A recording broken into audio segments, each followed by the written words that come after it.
Today we're going to talk about what will be one of the most reported on trials of 2024, probably. Besides the former president's legal issues, that is.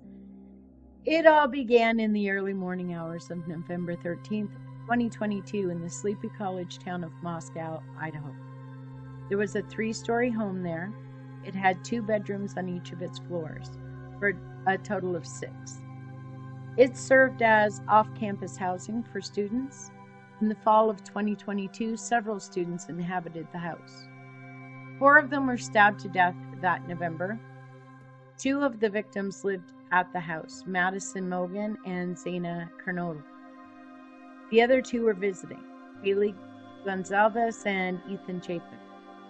Haley was Madison's best friend and stayed overnight at the house where she used to live. Ethan was Xana's boyfriend and was spending the night. There were 2 other young women in the house, residents, and they were not attacked. Let's go back a few hours.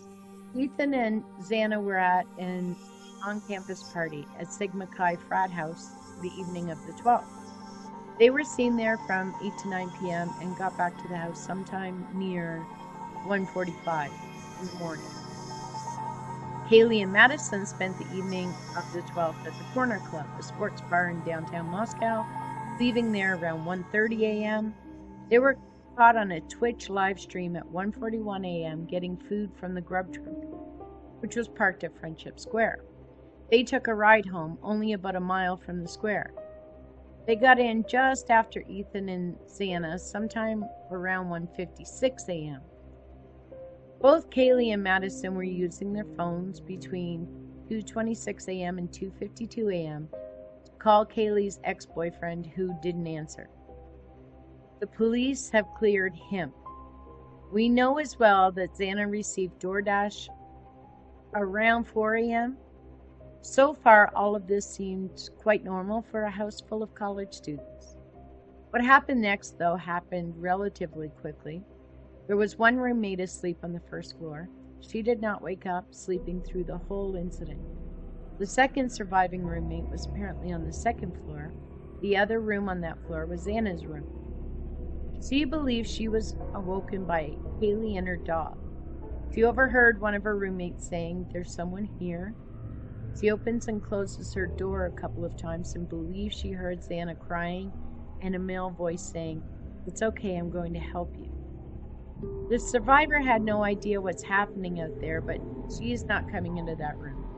Security cameras around the same time pick up the sound of whimpering, a loud thud, and a dog barking several times.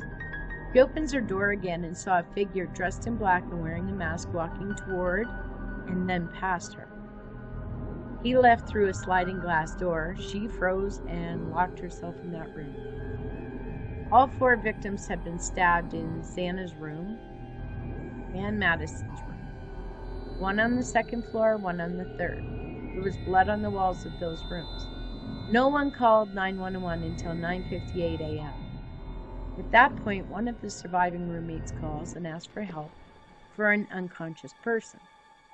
Police arrive and they do not find evidence of a forced entry or damage in the home, other than the blood splatter or any property that's missing. The 2 surviving roommates and some friends of the victims were in the house when police arrived. Haley's dog was also there unharmed. All 4 victims were pronounced dead by noon.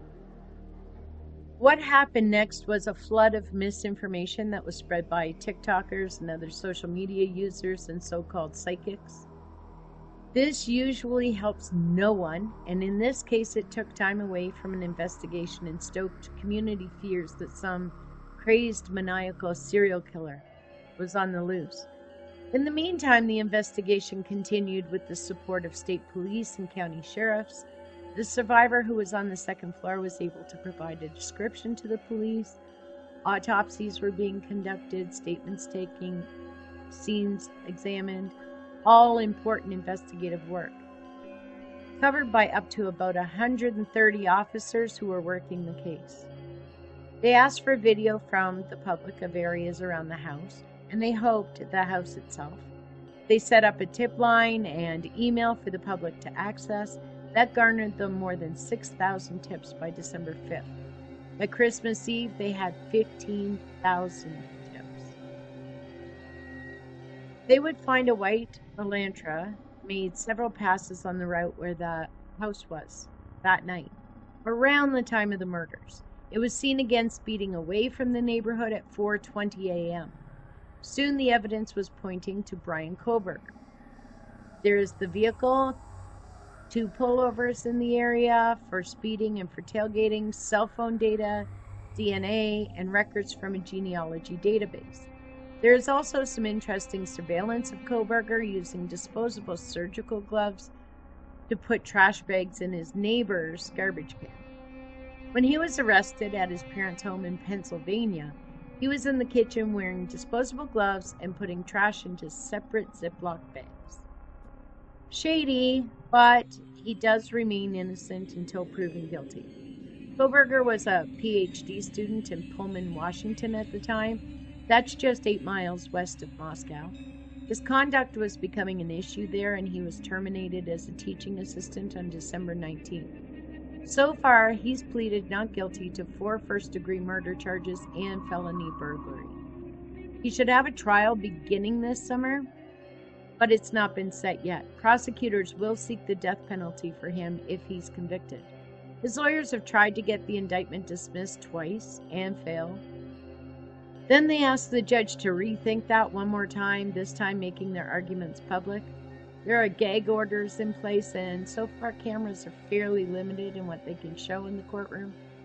While Kohberger awaits trial and files multiple pretrial motions, the house where all this happened was donated to the university where the victim studied, and it was demolished in December 2023.